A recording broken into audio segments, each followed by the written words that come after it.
Militer Rusia menggempur pertahanan Ukraina dengan meriam derek Rusia Gyatsin-B. Rekaman dibagikan di media sosial baru-baru ini. Meriam kaliber 152 mm bisa menjangkau sasaran hingga 30 km. Kru mengoperasikan meriam dengan bantuan pesawat tanpa awak drone. Drone mengirim koordinat pasukan musuh.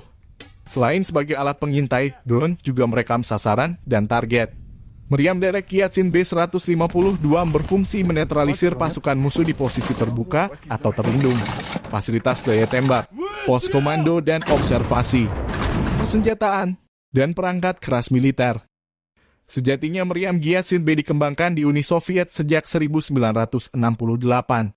Tujuannya awalnya menciptakan sistem artileri baru dengan jangkauan yang lebih jauh. Huruf B artinya meriam ini versi ditarik atau manual. Gyatsin-B yang ditarik mulai beroperasi dengan Angkatan Darat Soviet pada tahun 1975.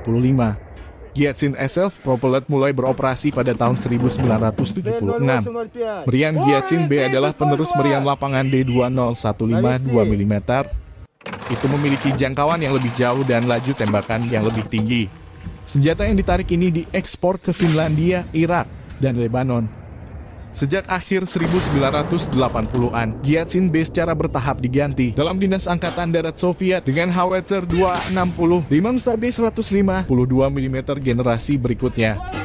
Stabi sebenarnya memiliki kinerja yang sedikit lebih rendah, tetapi jauh lebih ringan, lebih mobile, dan membutuhkan lebih sedikit awak untuk beroperasi.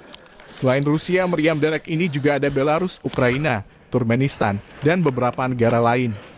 Sejak 2014, sistem artileri ini banyak digunakan oleh Angkatan Bersenjata Ukraina melawan separatis yang didukung Rusia.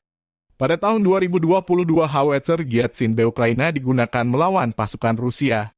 Militer Rusia juga mengaktifkan kembali Howitzer Gyatsin-B mereka dari gudang penyimpanan senjata jangka panjang dan dikirim ke Ukraina.